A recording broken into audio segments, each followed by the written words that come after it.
we're living stressful times, and symptoms of anxiety and depression are normal responses. You can feel chest oppression, you can feel insomnia or headache, and each one of us will go through different responses based on our health, on our economic capacities, on our age, for example. If you suffer from diagnosed anxiety or depression disorder, keep on taking your treatment. In the meanwhile, you can establish a new daily routine and call your family or friends once or twice a day, or call the dedicated phone numbers like Telefono Amico in Italy. Secondly, you can read reliable news, so go to the World Health Organization website or read the major newspapers. But most importantly, recall how you faced each crisis before. You made it through and you are not alone. Family and friends can help bring clarity about the situation.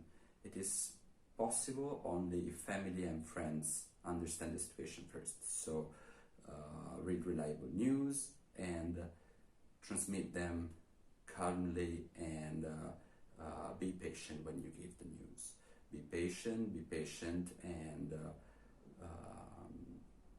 help them trying to reschedule their life. Show them love and give a call sometimes. Here's some tips for everyone. Embrace your emotions, good, bad, good. Give your mood a channel for catharsis.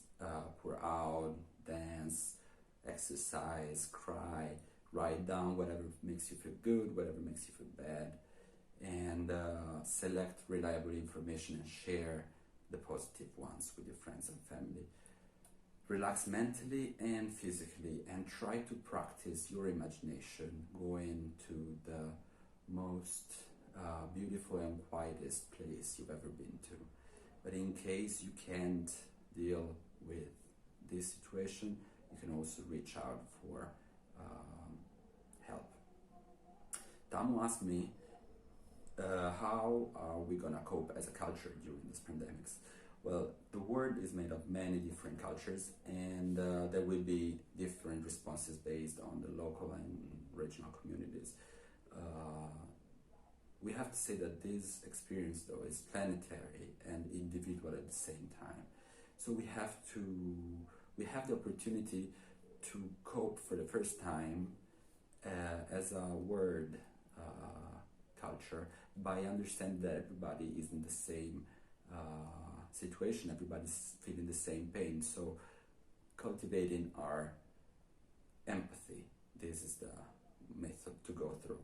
Viruses don't see the color of our skin, our faith, or status.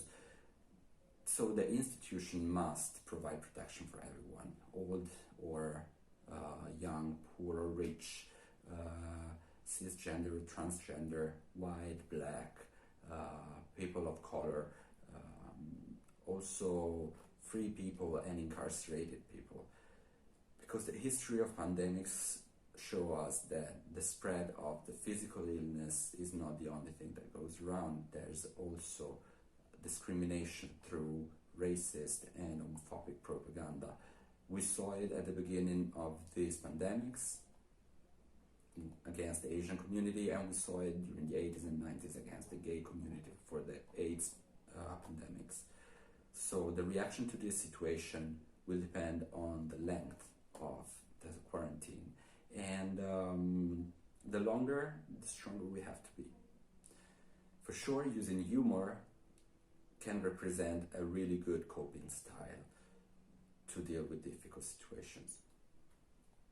What will be of us after the pandemics is impossible to predict, because there are very few psychological studies about pandemics, and what we can say is that mental surveillance is now critical to avoid the amplification of stressful situation and like post-traumatic stress disorders, depression, or substance use disorders.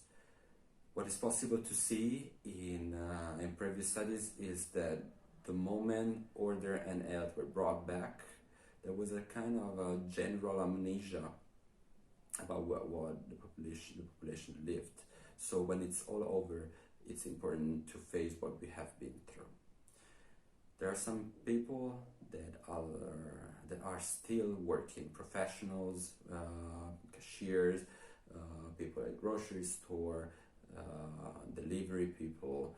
So these are people more at risk. So you can demonstrate support by saying a thank you, respect them, for example, ordering food or goods just if you need them, and maybe going to the grocery store once or twice every 2 weeks.